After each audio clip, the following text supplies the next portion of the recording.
What up? What up? Top of the top. What's good, y'all? What up? What up? Hey, I got a pardon me because I had to put this together right, and I got it.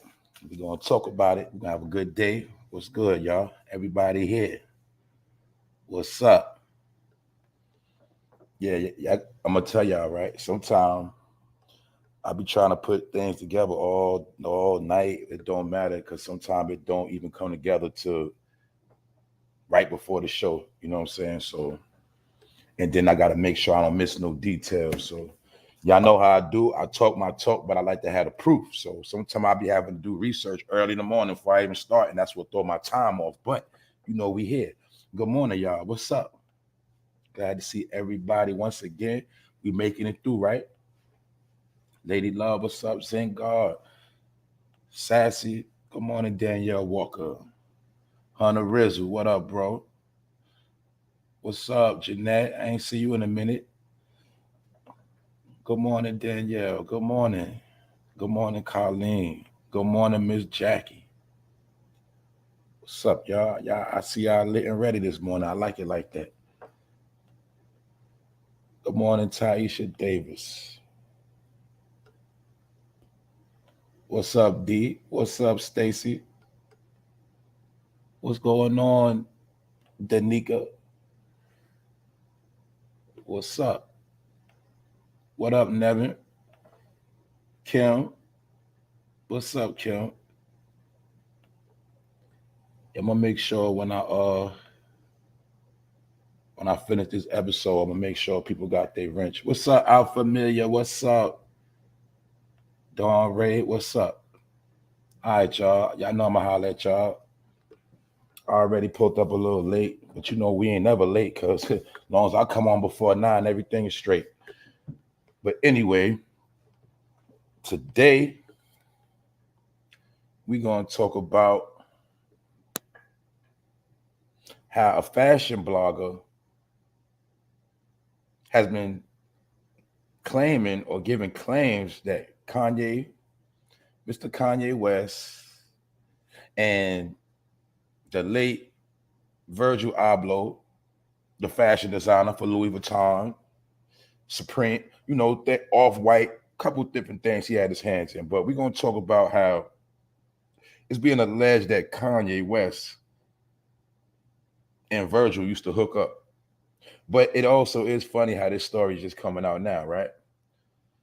But y'all know how the game go. But don't get it twisted. It's some real things we're going to talk about in this episode.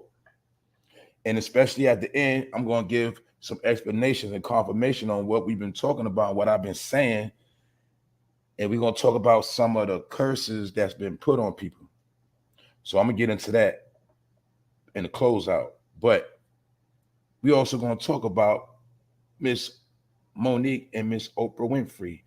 And we also going to go into some of the details because the beef is starting to cook back up again. But something happened that I didn't know. Like, I didn't know Oprah Winfrey had interviewed the person that allegedly molested Monique, but actually it's not allegedly, her own brother molested her. And I didn't know that Oprah Winfrey had interviewed him. So we're going to get into it. Good morning, Rondell. What up, Wax? So we're going to talk about some of this stuff. We're going to talk about, guess what? We talking about this because it applies to the time we in. We seeing everybody that was on a pedestal, we seeing them fall, which means it's a sign, and we're going to look into some of the signs of what they mean. That's it. And I got some more updates. So, without further ado, y'all should already know what time it is. For No Fame Live, episode 291, and it ain't no fun when the rabbit got the gun. That's it. All right. So let's talk about it. Fashion blogger claims that Kanye West and Virgil Abloh used to hook up. This is what's being said. Mind you, this is all allegations. This is not actual facts. This is not my opinion. I'm just reporting a story. And then I'm going to give my opinion. This ain't facts, though. But we got to talk about it because, like I said, I can't talk about one thing and then see another story and act like I ain't see it. So we got to talk about it. See, that's why I got to do my work. Anyway, y'all know right now Kanye got the internet in a frenzy. Y'all know that. Everybody hates Kanye. But what I told people, I said, man, you don't take him serious like that. He gonna say some real stuff and he gonna do a lot of BS. Just pay attention to the real stuff he say. That's it. But I'm not stupid. I know he played the game. Like I said, he took that oath. He know what time it is. So let's take a look. A popular fashion blogger on TikTok is making some pretty explosive claims about the nature of the relationship between Virgil Abloh and Kanye West. The blogger is claiming that Kanye and Virgil were down low lovers. As you see, Media Takeout has learned. Now let's continue on. Ava Luis, a TikToker who became internet famous in 2022. Bang. Remember when I said a lot of the last of the people to blow up from going viral is during the pandemic, 2020. 2021 things that y'all know what I'm talking about. I already spoke about that. I just wanted to show y'all something. Ava Luis, a TikToker who became internet famous in 2020 after the college student licked a toilet seat as part of an ill-conceived viral challenge. See that? Most of the people that blew up, they blew up from stupid challenges or just stupidity. But the smart ones were able to build a career off of that.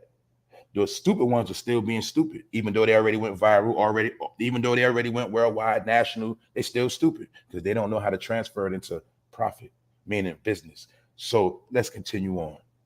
This individual blogger got famous by licking a toilet, and this is what got her clout, but this is not about her. Around the same time, an old song she recorded went viral on TikTok, further catapulted Luis to influencer status. See, when you consider to be on a certain level, they call you an influencer. Another thing which I spoke on a minute ago, when I told people that when you seen all them people on TikTok in the beginning and you saw a lot of people dancing and people was clowning the so-called white people dancing on TikTok, they was getting paid because a lot of people already been knew how to get monetized on TikTok when it first came out. And then Johnny came lately, and then everybody else ran to TikTok, but most people already got paid and went viral on TikTok. See, a lot of people don't know the game. But anyway, let's get into it because over the past 2 years, Media Takeout confirmed that Ava has managed to twist her TikTok fame into becoming a pretty respected fashion industry blogger. So a lot of people pull them shenanigans to get their career off the line. But we're going to talk about it because yesterday she gave an interview and she dropped some explosive claims. According to her, one of her friends in the fashion industry is claiming that Kanye and Virgil were more than just friends. As you see down there, here's the video of Kanye and Virgil hugging on the red carpet and crying. Pause. Let us pay attention. We know this. We know I already gave them their clout. I told y'all the rainbow community runs the fashion world. That's their playground. That's them. That's just them. You can't take it from them. That's their world. All the clothes we wear, walk around with, people from the rainbow community, some are the main ones that sit back and pick and say, look, yep, that right there, that right there, that right there. They're the ones who do the designing. And they are highly trusted with their fashion. The same reason why a lot of women go to people in the rainbow community to get their makeup done. My point is they have their hands in fashion. Always have, always will be. So you might have heard about Tommy Hilfiger, you heard about Ralph Lauren and Michael, all these people you heard allegedly Versace was outright. All of them you heard, but guess what? That's what going, that's their field. So Kanye and Virgil in that field, it don't surprise me. It ain't no shocking detail because that's the game they play. The TikToker did not specify when she believes the two men were intimate, but she believes that their intimacy was the source of friction in the pair's business working relationship. People that don't know, Virgil used to work for Kanye. He fired him. When he fired him, he blew up. And when it was all said and done, he was running Louis Vuitton. And Kanye West also was bitter because he always called himself the Louis Vuitton Don. So I told y'all a lot of this beef between men nowadays are lovers quarrels. It's a lot of lovers quarrels going on. You know, like back in the day when you was young and you have friends that get mad because you hung with other friends, stuff like that. I always felt like stuff like that was suspect anyway. But nowadays, a lot of that stuff be lovers quarrel. What up, Billy Gardner? What's popping? A lot of this stuff be lovers quarrels. You dig? That's all it is, quarrels. Anytime you see men keep going back, but my point, this is how you know when it's a lovers quarrel. When you see two men mad at each other going back and forth, but you don't even really know what it's about, or it's really ain't about shit. That'd be quarrels. You know what I'm saying? That's all it is. And it be certain details within the information they can't put out there, so they don't. We don't know what's going on. We just know they beefing and mad because it's a secret within that beef. A lot of time it's quarrels. You feel me? Virgil started off his fashion career working with Kanye.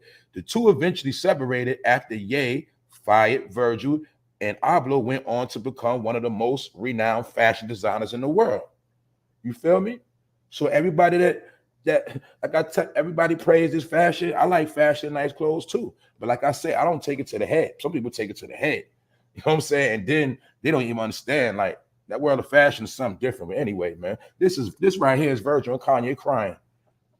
Now, mind you, this from a couple years ago when they was at the runway. And as you see, them showing compassionate love for each other. See when I told y'all about men crying? You see when I was telling people about the images it portrayed? Like I said, ain't nothing wrong with a man crying. But I just feel like it's a time and a place when a man should shed his tears. That's how I see it. But stuff like this, people love to see that. You see Kim Kardashian standing right there eating it all up. But my point is, these are all allegations. We just gonna take a look. Where's Kanye West's hand at? A little too low, ain't it? But anyway, the woman made the claims and we just taking a look. I ain't saying nothing. I'm just gonna take a look at what she said. And like I said, just look at the people in the background. You'll see that you see what goes on in the fashion world. Look at Virgil's gestures, right? Now, mind you, Kanye was mad at this man until the day he died. And allegedly, Virgil died of cancer, something of that nature, allegedly. And Kanye West was mad at that man after he already fired him. So a lot of people saying there was some things going on. But anyway, let's continue on. As you see them walking around in Manhattan, people from New York know when you see, usually it's couples that walk around in Manhattan, meaning when you see celebrities walking like this, it usually be the man and the woman. Y'all know that. And this is when Kanye was very happy. And you know what happy mean? Y'all know what happy mean. You feel me? But anyway, check it out. They saying that they were creeping. What y'all think? Is it just allegations? But it doesn't matter because now Virgil has passed away and Kanye is under fire. But this is why I say you don't get caught up in a person. You just listen to what they say and watch what they do. That's it. So none of this stuff surprised me. As you see right here, Kanye West and Kid Cudi. Right now, they got beef. They going back and forth. Nobody knows what they beefing for. But he went on stages and went all out his way and told people that Kid Cudi is that dude. It was times when he was co-signing him to the fullest. Now they got beef allegedly, but nobody know why they beefing.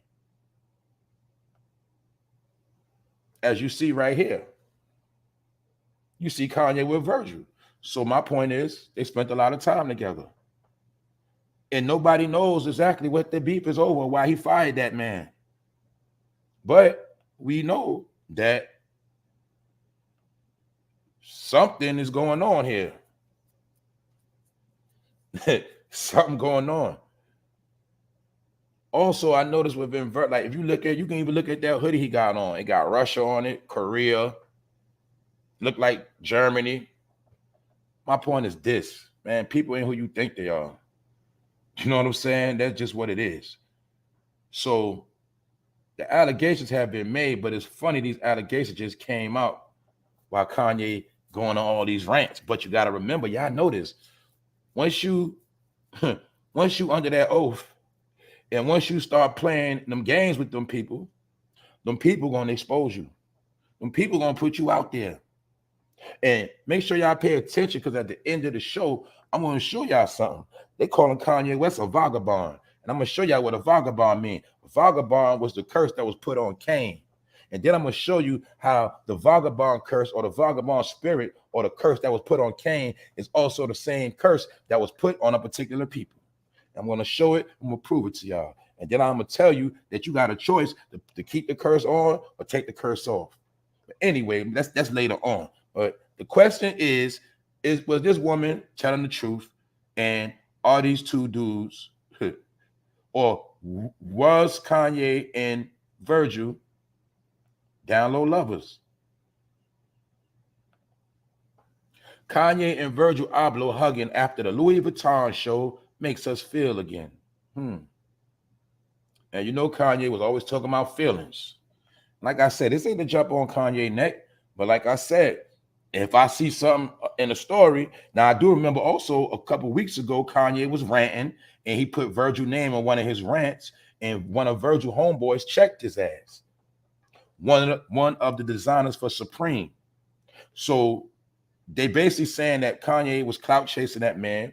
He had hate for him before he died. And they also saying that it was some things going on, and that's why Kanye was mad at that man. Salute everybody. What up, Alan? I see all of y'all. So we're going to see public opinion on where this is really at. Were they intimate?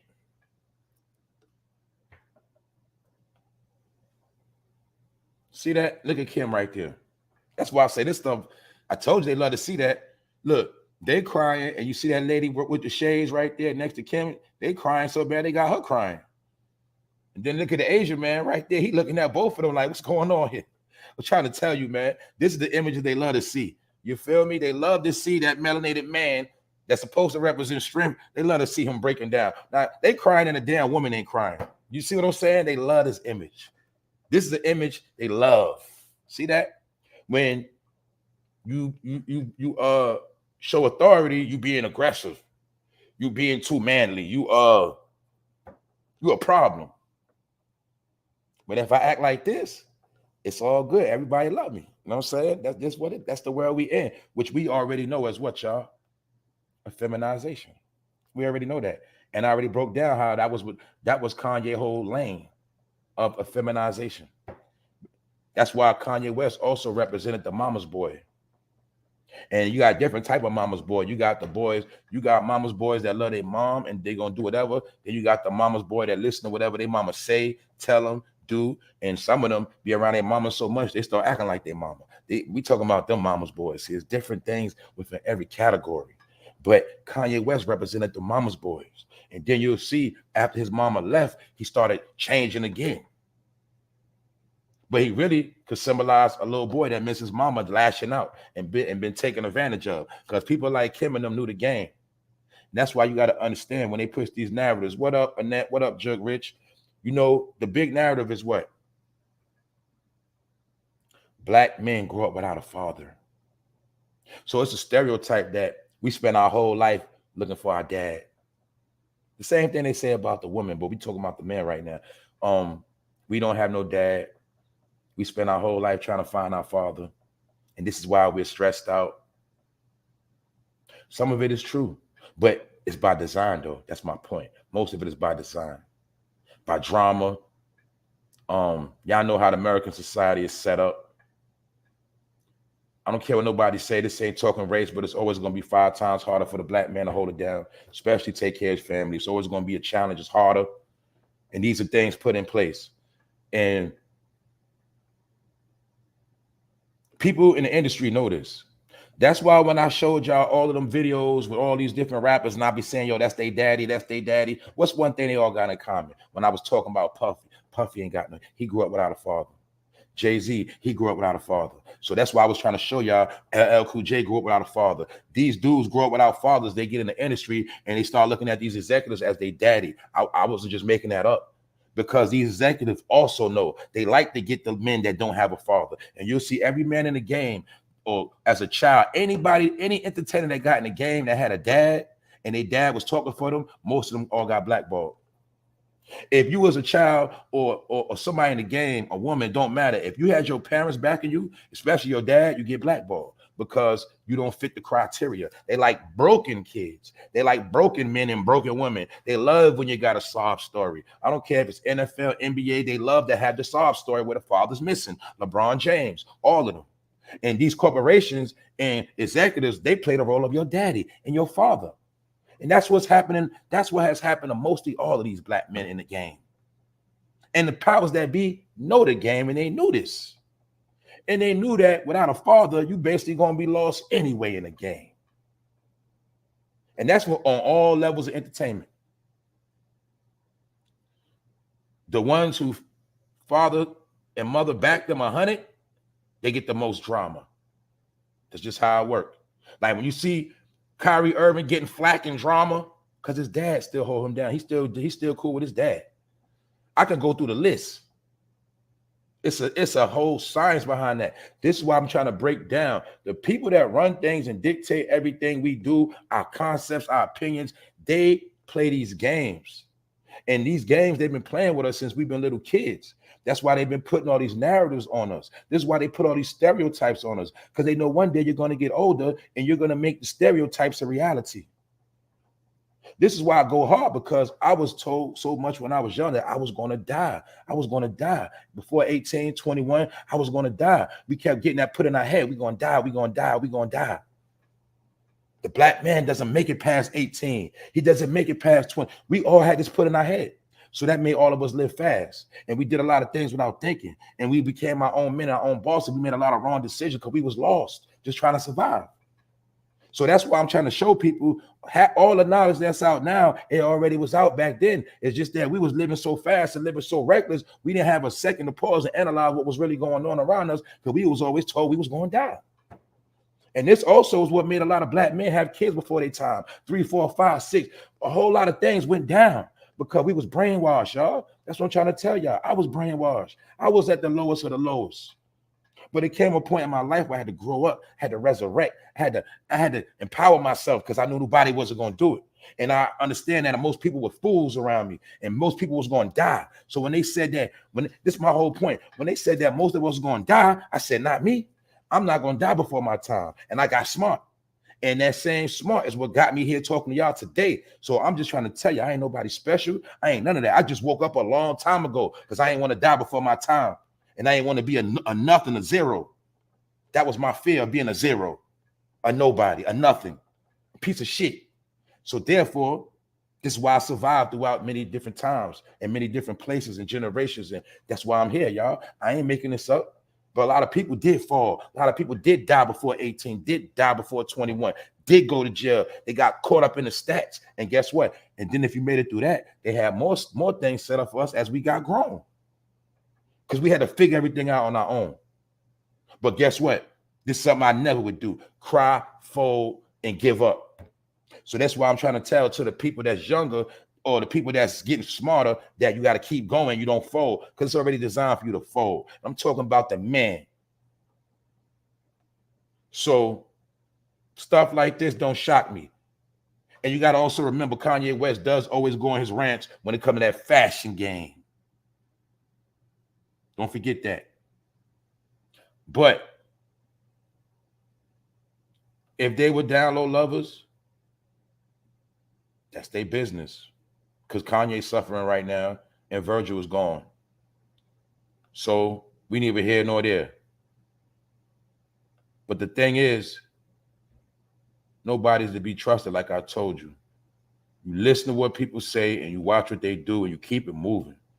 Don't invest all your energy into clowns, because the clown job is to what? Distract. And we already know that. So I'm going to get back into that. And we're going to talk about this, because I was talking about this yesterday, but I wasn't talking about this part. Now check it out. Woman wants internet after a friend allegedly gets kidney stolen while undergoing shady Brazilian butt lift surgery. See that? A victim of organ snatching. And I know how the media work. I know how things work. They understand you running to Brazil to get them BBLs. But while you going to get them BBLs, they understand your kidneys is worth more than that. And your liver is worth way more than that. So you got to go into anesthesia. While your ass under anesthesia, they jacking your body parts. And it's a legal process, so you can't tell nobody anyway. Who you going to go tell? You were supposed to be out there anyway getting that done. See that? Man, I'm trying to tell you, these are all the things going with the agenda and the plan. So I told, now we're going to look at how things go together. Yesterday, the comment came out about lilbaby said what? BBL is getting played out. Then we see what? Woman kidney stolen from BBL. So anybody dealing with that world of BBL, think about getting one, a red flag should go up. Spotlight on BBLs, because maybe they tired of doing BBLs. Maybe they understand it ain't worth it, and they rather get you down there and get your body part. Why? Because your kidney worth $30,000. That procedure might only just get them 3,000, something like that, 4, 5 maybe, but shit, that kidney get them 30, 50, 100. Trying to tell y'all, man. Y'all heard the same thing about rap, right? Rap is worth more dead than alive, but guess what? That's the same thing with humans. Why you think you could die broke and it costs more to bury your ass? You like, damn, I had to die, but they spent 5,000, 10,000 on my funeral. When I was alive, I couldn't get a penny. See that? You worth more dead than alive. And guess what? Everybody gonna profit off your ass when you dead. That's how the world work, y'all. That's what I'm trying to tell you, man. All these things already been set up eons ago. So, like I said, when you go on the janky, bootleg, side-ass people, when you're trying to go out the country and cut costs, my point is, if you're going to get a real BBL, go to Dr. Miami. Go to somebody that's official. It ain't got to be Dr. Miami. Go to a real one. But if you try to go out the country, not only your ass might not come home, you might come home missing a kidney. That's just what it is, y'all. So let's keep it pushing. Now, look, eBay bans selling Dama costumes. Also, Amazon did it too. Because I told y'all, people are sick. Y'all don't understand that. A lot of y'all do. Some people was embracing the Jeffrey Dahmer energy. They was embracing that he was a gay man killing black gay men. Some people, it gave them a hard on. It turned them on. They love that man. They was loving that Dahmer energy. And guess what? I already proved and showed y'all. They said the #1 people indulging in this activity was black people. So it got so out of control, as you see, eBay had to ban the selling of the costume because a lot of people wanted to be Jeffrey Dahmer for Halloween. So that shows you serial killer worship. That's why I did the damn video on how he's being worshipped. Because I'm telling you, to us, he is the devil, but to some people, he's a god. And they like Jeffrey Dahmer, and they like what he did. I don't know what he represents to them. Maybe it turned them on to see a gay serial killer. I don't know. I'm just showing y'all the world's sick and leave people alone. I'm telling you. So it got out of control so bad, eBay and Amazon had to shut it down because everybody was trying to be Jeffrey Dahmer for Halloween. Now, let's continue on to this real talk. Check it out. Boom. We already been talking about this. Our people down there in Florida still suffering, still messed up. A lot of them dead. A lot of them getting sick. A lot of them lost everything. Nobody ain't talking about it. We don't know the real numbers. They keep trying to say some bull. It's a 80-something number. It's 100-something. If you believe that, you a damn fool. You can see right here, that's more than 100 people on one block. This whole perimeter could be at least 300 people, 500 people. Man, we don't know. It was people living on a boat, people living in trailers that got blown off the map, and you just see a lot of houses flooded. That's just part of it. But what else they've been saying? And a lot of y'all been seeing it. I saw it. Thanks for the people that put me on point. Is that what they saying is certain flesh-eating bacteria in the water? Pause. Now, remember a couple weeks ago, we first started hearing about this flesh-eating stuff in the water. I also been reported the story and read how it's mysteriously a particular species in the water that was already eating up the fish. It was alleged that it's particular entities created in the lab to eat the fish that they put in the waters. To also, part of it is to control the food supply. So that's why all these recent years you've been hearing about bacteria in water. How the bacteria get in there? You got to know about salt water, and you got to also know about the earth, how the earth replenishes itself. So how's bacteria all in the water? But my point is, flesh-eating bacteria is in the water of Florida, the same water that went into all them people home. Little did they know it was flesh-eating bacteria within all of that. Now, y'all don't think this by design?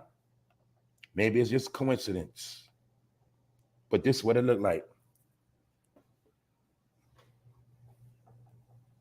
See that? This is what our people going through. Now let's ask another question, y'all. Did anybody see this on national news?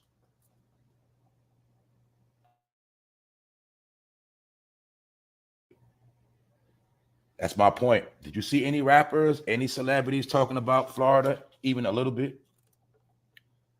Did you even see them do the fake shenanigans saying, my prayers to Florida? This is the most quietest thing after. And somebody made a very powerful point that I did not know. Y'all know when they went up in Trump crib, it's alleged that the area that got flooded out and destroyed is not too far from where Trump was living at in Florida, where his house got bum rushed. They say it was around there. Maybe they was trying to knock his house off the map and flood it out. I don't know, but there's some things going on. That's why you got to pay attention to key states. But this is going on right now. Nobody's talking about it. Our people are in shambles down there. And the ones that survived, they homeless, lost everything. We don't even know where they at. We don't know what's going on because they're not telling us, y'all. That's why I say it's the real stuff. Whenever you see all these distractions, there's real stuff going on. Blood is being shed on the earth and people crying out, but we don't know. We can't help them because we don't know. Mind you, don't forget all their communication been shut down and they've been flooded out. This is why you don't see these trending. Also, it's media blackouts. So if it's anybody down there that's been trying to put us on and film stuff, they make sure it don't show up. This stuff is real. This is why the media is dealing with all this censorship. And we already spoke about that. Because too many of us are on point and they don't want too many people knowing too much. This is why it's going on. But like I said, where's Black Lives Matter at, y'all? Where are they? They already told you how a whole black neighborhood got wiped out. Where are they? But y'all mad at t-shirts. Y'all mad at what Kanye West said. Kanye West gonna say something dumb every week on purpose. He gonna say something dumb every 3 days on purpose. And you gonna keep getting mad. Because like they say, that's what dogs do, get mad. See that? I'm telling you, man. Sad. Let's continue on, y'all. New documentary exposes Oprah Winfrey's alleged hatred of Monique. Now we're going to talk about this because the whole time Oprah played Monique. I broke this all down with Monique and Lee Daniels and all that, but we didn't get into Oprah. Now we're going to take a look at how grimy Oprah really is. Allegedly, Oprah, I ain't trying to have no problems. I ain't with all that, all right? But I'm just trying to tell you, you've been doing a lot for a long time. You ain't been breaking no bread off, and you ain't been looking out for us, so we coming for your head. That's it. That's it. We exposing everybody that did us dirty. That's it. Y'all been trying to take our money. We trying to fuck up your money. That's what we doing. That's what we doing. So Oprah and Monique, y'all know they got beef. But once again, this might be a quarrel. Only reason why I'm saying that because they were best friends. They were cool. And I told y'all, we spoke about it yesterday. I told you, a lot of these celebrities only be mad and bitter when they felt like they did so much and they didn't get what they expected to get. Y'all got to remember, they said how Monique got big-headed. She was treating people like crap. She was disrespecting Hollywood execs, turning down films, turning down roles, feeling herself. I want this amount. Y'all trying to get, I want this. And then when she don't get away, what she did, she ran to the black people. And she said, look at how Master doing me, y'all. He not doing me right. I'm worth this. Look how he treating a black sister. And y'all ate it up every time. And then when she get paid, she get low again. She hide out again. But anyway, we're going to expose both of them, meaning we're going to chop it up. Now, they were cool. And everything was great. But when things didn't go Monique's way, that's when all the lashing out came. And then I'm going to show you what all this is really about. And I'm going to show you part of what's going on here. So let's talk about it. Now, because there's a new documentary coming out. It's already out. It's about to drop. Long story short, in the new film, which we reviewed, the filmmaker chronicled the relationship between Monique and Oprah over the year. And according to the documentary filmmaker, Oprah did a lot of shady things towards Monique. First, the filmmaker claims that Oprah used her personal friendship with Monique to get intimate details of her family life. You know how people try to be cool with you and they want to know all about your family. They act like they care about you and they want to know what you got going on, and how many kids you got, what y'all like. You know what I'm talking about. Fake love, people acting like they got love for you, but they just want to know how you work, how your whole family move, and they just want to be in your fucking business. Yeah, that's what Oprah did to Monique. So then Oprah exposed those details. So she got cool with it and exposed her.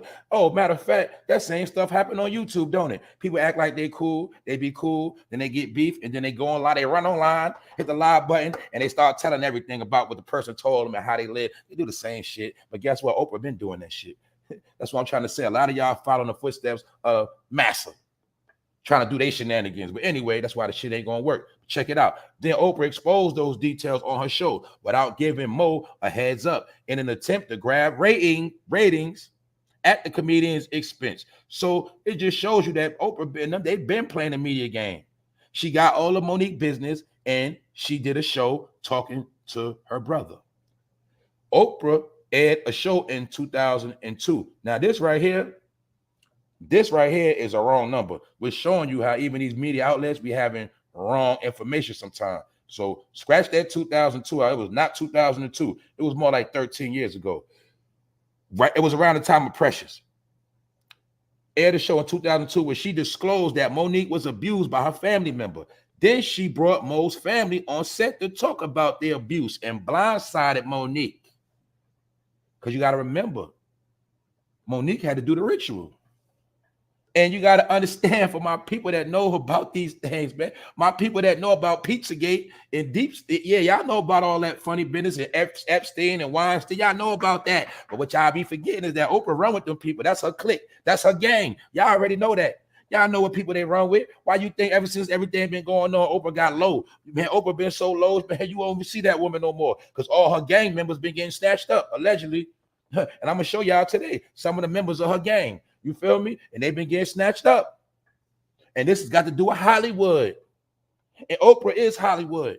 So when Monique went against Hollywood, she went against Oprah and her friends. That's how Monique was not even stupid. And she also thought that she was going to finesse Oprah and take her career to the next level. And I broke that down, how Monique was the #1 promoter of women being big. And she always remember she used to shame skinny women. Do y'all forget that? Do y'all forget when Monique used to have stand-ups, shows, getting paid or bashing skinny women, allegedly, small women? Do y'all remember that?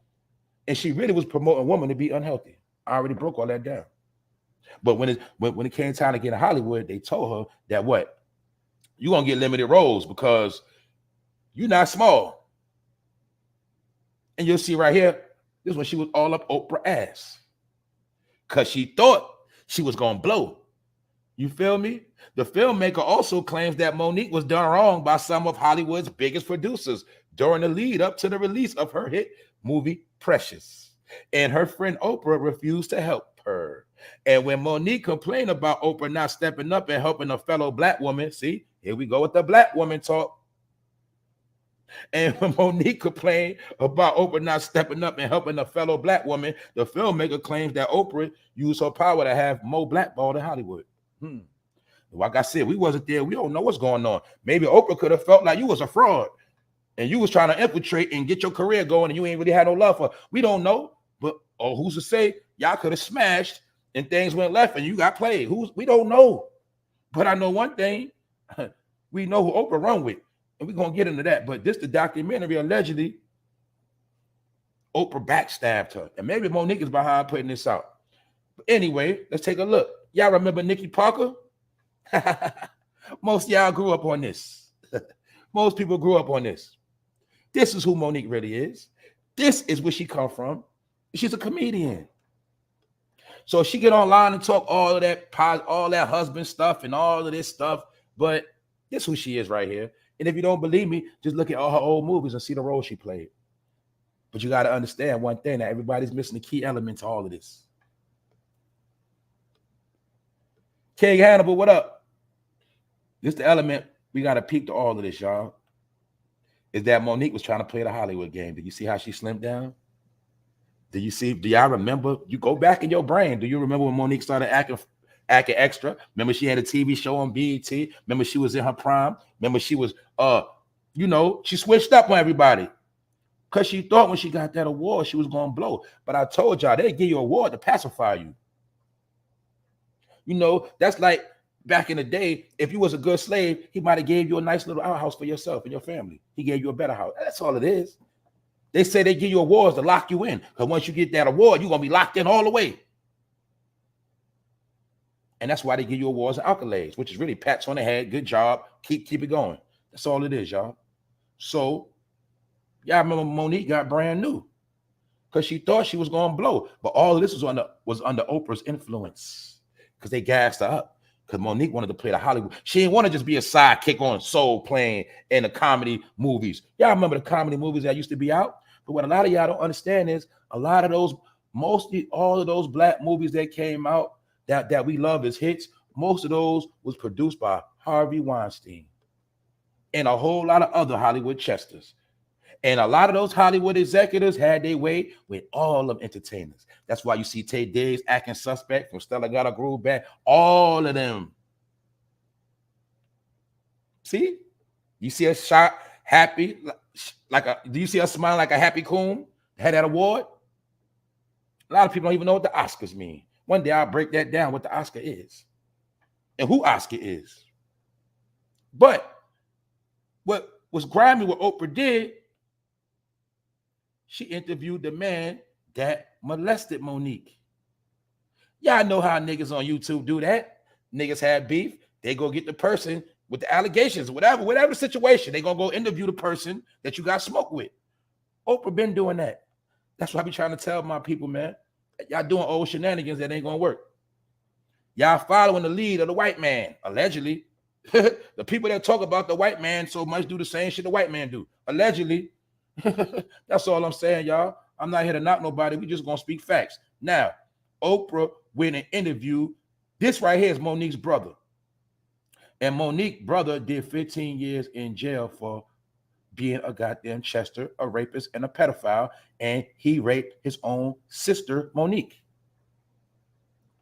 So as you see right here, when Oprah allegedly had smoke with Monique and felt like Monique might have been running her mouth behind the scenes, whatever, she went and interviewed her brother, which was actually her rapist.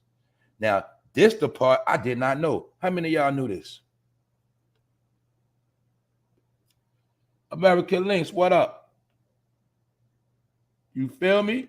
They play this game on the internet right now. And you got to understand something. For Oprah to interview Monique's brother, don't you understand that Oprah gave her brother a bag to be on the show? She paid that man. So you paid that man, which is a convicted rapist, to talk about his own sister. But let's pause right there, y'all. Who does Oprah run with? Does not almost everybody she run with, not everybody, but does not the core people she run with be at them parties? Was they not on them flight logs at Epstein Islands and all of that? Y'all know what them people deal with. Y'all know what they're about. Did they not say when Oprah built that school in Africa that was it not told that a lot of them girls got sexually abused? Man, y'all gotta realize this stuff been in our face forever. Didn't Oprah claim the fame? Did she not kick the story she got molested? Did not Tyler Perry kick the story he was molested? Y'all don't understand this whole molested. I got molested. They was using that as a campaign because they also be promoting on the back end. Like when you got a coin, they promote they being molested, but at the same time they be promoting Chester activity. And every time you talk about Chester activity, it's a Chester somewhere smiling because he ain't get caught yet. Y'all don't understand the game. But this her brother. You see him smiling on the show? Oprah interviews Monique's family, part 3. Do you see this man that raped his own sister smiling on the show? And guess who co-signed it? Oprah. So that was the lowest of the lowest thing she did to Monique. But my point is we ain't been having all the details. And we don't know why Oprah been doing this. And it's all allegations. I don't know. Excerpts. As you see, 13 years ago, which would make it about the time when Precious came out, about what, 2009. Excerpts of Oprah Winfrey's interview with Monique's molesting brother. On the Monday, April 19th episode of the Oprah Winfrey Show, the revered media maven will take the sexual abusing sibling of Oscar-winning Monique to task. That means after they fell out, after she got the award, this is what Oprah did. Because Monique didn't know who she was playing with. After serving 15 years in jail for another sex offense, mind you, he finessed his sister and he kept finessing. Why? Because Chesters don't stop. Chesters never stop. You don't understand that? Chesters don't stop. They only stop when they get caught. But when they get caught, they already touched 1,000. Then when they get out of jail, they go do it again. This is why it's a whole lot of Chesters walking around and certain niggas don't want to press charges on them because they know that Chesters love to keep it going. You dig? Chesters like to do what they do, like we like to go shopping for new clothes. That's what they like to do. They love to pick victims. All right. So Oprah noticed. So after serving 15 years in jail for another sex offense, Gerald comes face to face with Winfrey during a cinematic, meaning they made a movie, or should I say a climatic interview. It still was drama, which according to a Hot Pro production spokesperson, Monique gave her blessings to. What's the key thing we see right there? Monique gave her blessings for the interview. But that was what? 13 years ago. So now Monique acting like she ain't know what was going on again. And now she's still trying to play the sympathy card and put out this documentary of how Oprah did her so bad. Do y'all see the games they play? Now you see, a lot of y'all already know the games they play. Monique, you knew about her interviewing your Chester brother because you thought your story was going to make you blow up like Tyler Perry. Because when they said they got molested and all this, that, and the third, just like all of them got the story of sleeping in the car. Don't you understand? When they tell you they were sleeping in the car, that means 9 times out of 10 they was prostitute because they was homeless. Y'all got to read between the lines, right? Molested by her own brother. And that's why she played the role. And now you also see how sick Hollywood is. You see how Monique was violated by her brother. Did they make her play a low down, dirty role in Precious of a woman that molests her own daughter? I hate that movie. I ain't never liked that movie. I know what it meant back then because I've been on this knowledge. You feel me? They was promoting that behavior. And I said, and I'm going to say it again, I ain't never in my life heard no story of a mother and father molesting their own child. I never heard of that in my life. Maybe some of y'all did. I never heard of that in my life. I'm talking about running trains on their own child. Come on, man. We do know about fathers that have crossed that line. Yes, we do. But we ain't never see no mother doing it. And come on, man. But that's what Oprah put out. Why? Because that's what they was promoting. Now we're going to get into Hollywood. We're going to take a look in a minute. Although the award-winning funny woman doesn't appear on the show, she has been very vocal about her eldest brother sexually molesting her during her childhood years. As a matter of fact, Monique says she channeled his demons when portraying the monster mother. Boom. I just said that. See? That's why she was able to play that role of a molester so bad, because she been molested. Man, I'm trying to tell you. That's why they say what? Hurt people hurt people. See that? Boom. So we don't even know if Monique did some Chester activity in her life. We don't know. Because if you don't get no help, hey, you might be out here still violating people. That's how it worked. Miss Open Relationship. Told y'all many people are sick. So her eldest brother sexually molested her during her childhood years. As a matter of fact, Monique says she channeled his demons. Channel his demons. How you channel demons, y'all? She channeled his demons when portraying the monster Mother Mary Jones. See? And they also gave her the name Mary. The Virgin Mary. Man, I'm telling you, people are sick.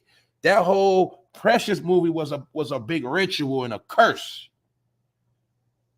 Hollywood was putting their curses on people the whole time through their movies. That's why you'll see they got your people to play all the low down, dirtiest roles. And then they gave them an award for it because you did a good job. Y'all got to understand how this shit works. Mary Jones, Mother Mary, in the critically acclaimed drama Precious, based on the novel Pushed by Sapphire. Now let's look.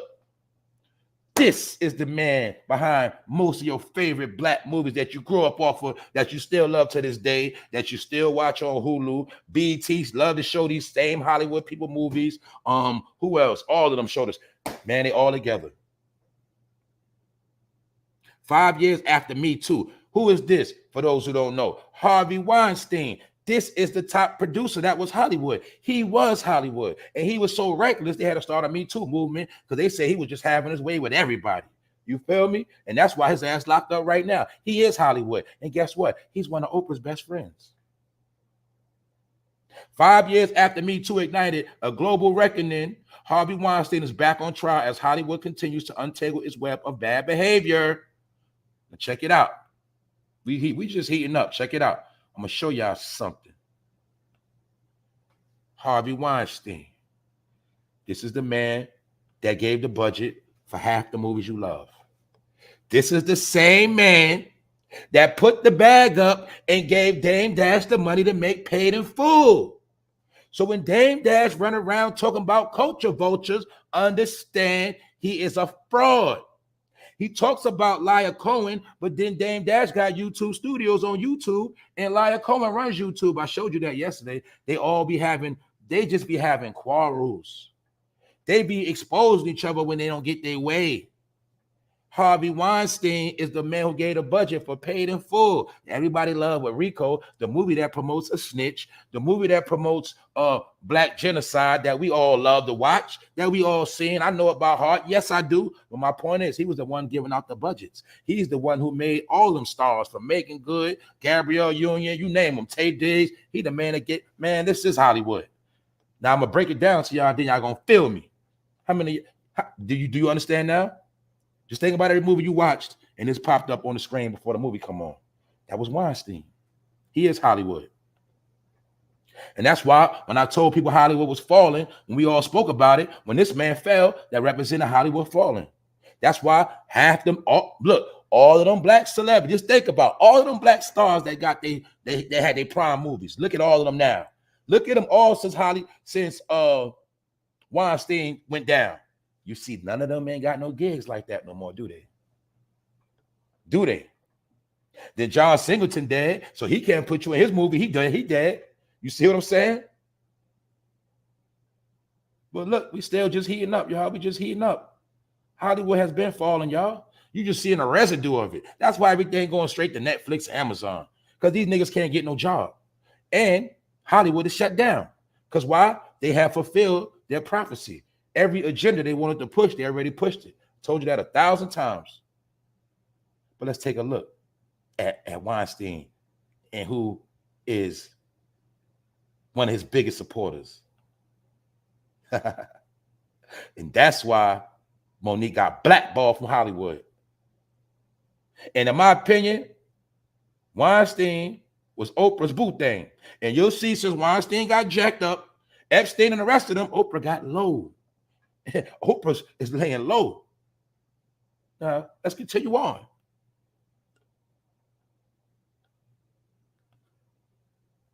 That's my opinion. That was her boo.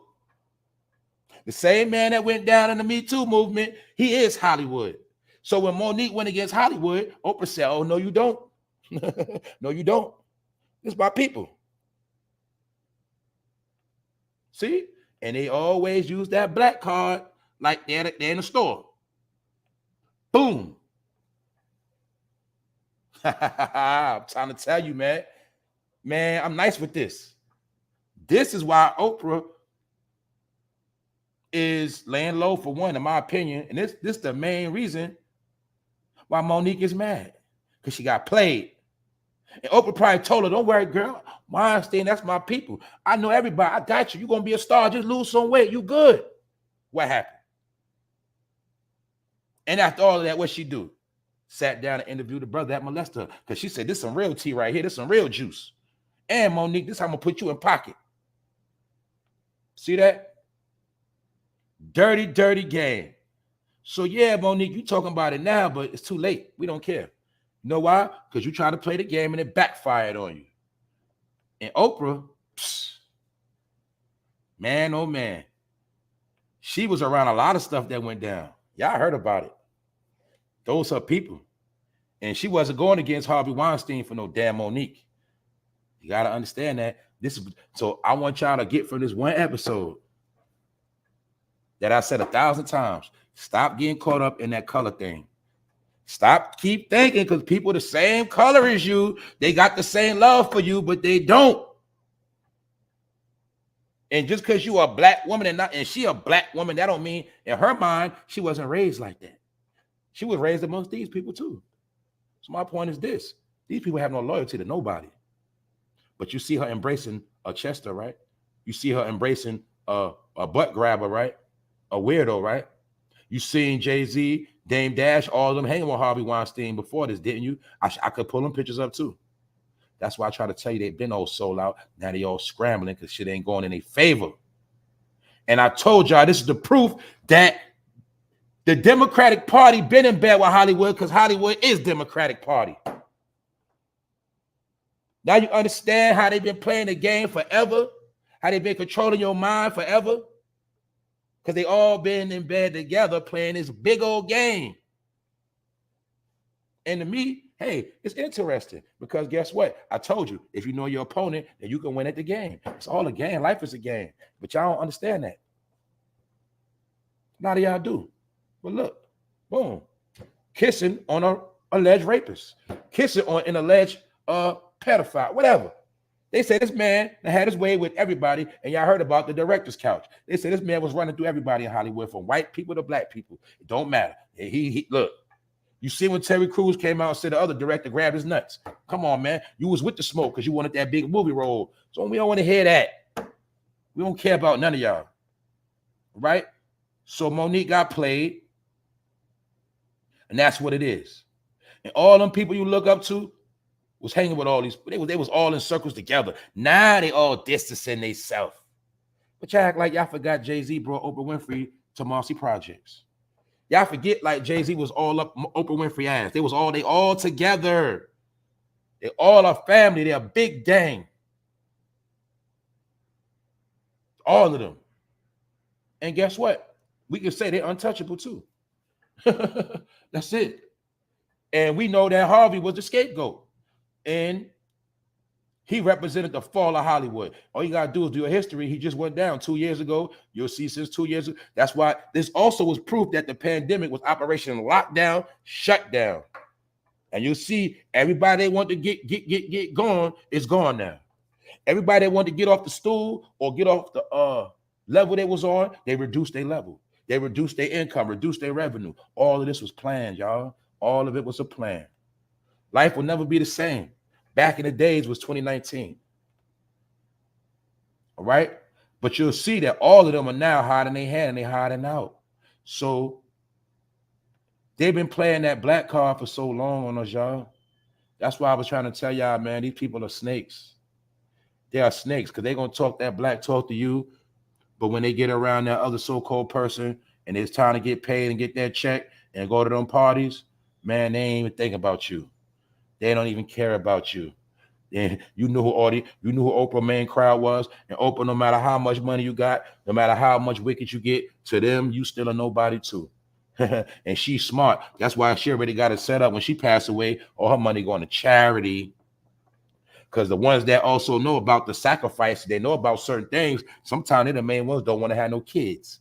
So a lot of time when they ain't got kids, that's by design too. And you also heard about the allegations with her and Gail, but who's to say she ain't had them same things going on with Monique and played Monique like a flute, turned her out and exposed her and kicked her to the curb like a hoe.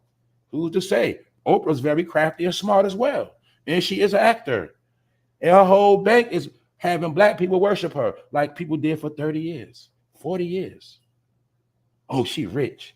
Everybody that Massa gave a bag to, we praised them. Matter of fact, our parents praised them and taught us to praise them. Am I lying or am I flying? But Oprah showed who she is. She interviewed a Chester, a rapist that raped his own sister, gave her money to be on the show. You see him laughing and smiling, a rapist. And then did time for raping others. And she sat and smiled in his face. And just so happened, Oprah is also kissing on another so-called rapist. So what does that show you? Does this not show you how the company you keep? It is what it is, y'all. Now we got to talk about some real talk again. Let's go. Now check this out. For those that got eyes to see, will see. Those who got ears to hear will hear. And like I said, this is my opinion. We got to talk about this. TMZ put this up yesterday, but it was something. You got to understand, like I always tell y'all, what we always talk about. You got to watch how they talk, the words they use. Everything they say means something. Words mean something. Words do hurt. Words are powerful. Words are swords. So you got to pay attention to words. Kanye West living like a vagabond, living a vagabond life, blowing through money. Stop. Pause. First of all, vagabond is a bum. Vagabond mean a homeless person. A vagabond is a person that goes from place to place to place. For those who don't know what a vagabond is who Cain was. Cain was the first vagabond on the planet, according to the story. Cain and Abel. Cain slew his brother and became a vagabond. And forever, the rest of his life, he was on a run and scared people was going to slay him. I just broke down when I was young, I was told I was going to be slaved before 18 and 19. In 21, we always weren't living like vagabonds. That's why we was on the run doing everything. Because they put the mark of Cain on us. I broke it down with Menace to Society. Why you think they gave him the name Cain? And you'll see within the movie, everywhere Cain went, it was some drama. And at the end, Cain, people always had people trying to kill him. And Cain had spiritual grandmothers and grandfathers, but he went against the grain every time, right? And everybody around Cain would die. I should have pulled up the tattoos of people actually got the mark of Cain tatted on their body. But they say Kanye West is living like a vagabond. So let's take a look at vagabond, y'all. What is a vagabond spirit in the Bible? The vagabond spirit is one of the most vicious spirits in the world today. Pause. See that? One of the most wickedest spirits. I already spoke about this, y'all. But you ain't know it was one of the wickedest, did you? And this is one of the main spirits they put on people. Virtually every child, especially children of upstanding Christians. Now, it ain't got to just be upstanding Christians. It could just be children of upstanding good people are targets of this spirit. Its aim is to turn them into personalities that just go through life in a wandering state. A vagabond is a person that's lost. A vagabond is a person that doesn't have a home. A vagabond is a person that is comfortable with being lazy and having nothing. And it goes into many different topics. But let's go back to the top. A vagabond is a wanderer, often a fugitive or an exile who has no fixed place of dwelling. Kind of like, you know, when you on a run for whatever reason and you got to go from place to place, you a vagabond. I told y'all, some of these people that be homeless are supposed to be homeless. Everybody homeless is not a good person. Some people suffer in their last days of being homeless because they did something foul. Or sometimes they was around foul people. You don't end up homeless being a good person. We got to throw that out the window. Y'all don't understand that. A lot of people do not understand that. It's a whole science behind that. A vagabond is a wanderer, often a fugitive or an exile who has no fixed place of dwelling. The first use of the word vagabond in the Bible is in Genesis, the first book, when God pronounced a curse upon Cain for the murder of his brother Abel, a fugitive. Now you see why most of your people get labeled as fugitives of the law? A fugitive, what that mean? Somebody on a run. The first person on a run was Cain, allegedly. But I'm going to show you how all these different things been put on your people. And I told you that these scriptures are really scripts, and these people are following the scripts. And this script goes back thousands of years. And you don't got to believe it. All you got to do is just watch what's going on. The first use of the word vagabond in the Bible is Genesis 4:12, when God pronounced a curse upon Cain for the murder of his brother Abel. A fugitive and a vagabond thou shalt be in the earth. Meaning you will be a vagabond, you will be a bum, you'll be restless. Ain't nobody gonna want to fuck with you. Nobody gonna show you no love. People gonna try to take your ass out. You're gonna be miserable and struggling and suffering. That's the curse of Cain, or put on Cain. A wanderer. It's like a lot of people right now, they wanderers, they lost. They don't got no people. They don't got no home. No matter what happened, they just can't get their shit in order. Cain was banished from society of mankind and was sentenced to lead a nomadic life, living like a savage. God punished Cain with homelessness, insecurity, uncertainty, and restlessness. Let's pause right here, y'all. You see that? This is what I'm trying to tell y'all. These are some of the curses they put on people. And they got you to indulge in these things called crime and killing, bloodshed, gang banging, fucking up your background, no legitimate name, because you're going to become a vagabond. Why? You can't get a crib in your name. You can't get a car in your name. You can't get a job. You got a dirty background. You get it? This is why they've been locking us up since day one. Their whole plan is to lock your ass up. Fuck up your background, make them a vagabond. That's why you got men in households, they can't sustain them because they got fucked up backgrounds. That's the mark of Cain. God punished Cain with homelessness, insecurity, uncertainty, and restlessness. Restlessness, that's like, you know, when shit just ain't never gonna go right and you scared and your anxiety up. So you got to get higher and higher because you stressing. Your life just is in shambles. I don't know how tomorrow gonna be next year. I don't know. I'm just living a nomadic life. I'm just freestyling. Can you help me? Can I stay with you? Let me hold a couple dollars. All of that. That's a curse. When you ain't got what you need to sustain yourself and your family, you might be cursed. And sometimes it's the life you lived or the people you dealt with or the things you did. It's a lot that go on with this. Let me give an example. Let's just say, like, you might have had a mother, and the mother had a household, and the man was there. And let's say the man was touching her kids, and then the mother act like she didn't know what was going on. And next thing you know, that woman get older, she become homeless. Maybe it's because you had a household, but you didn't sustain it, and you was letting fire activity go on in your home. Now you homeless. My point is, people do suffer from fires. People do. But you got to remember, it's a thing called renter's insurance now. So your house can catch on fire and you actually can come up now. So that ain't even an excuse to be homeless no more. You get it? Some people are homeless because of the lifestyle they live. So my point is this: God punished Cain with homelessness, insecurity, uncertainty, and restlessness. Then you got to understand, being that they did it reverse, the curse that was put on Cain, they took it and put it on you. And this is why I kept trying to tell people why they always want to put that ghetto on you. That stereotype of blacks poor, the struggle. You're supposed to struggle. All these songs and ideas of struggling. These people always supposed to struggle. These people supposed to always be poor. They put the mark of Cain on your ass. And this is why the Mormons say in the Bible the curse was black people. We know it ain't got nothing to do with no skin color because it never said that.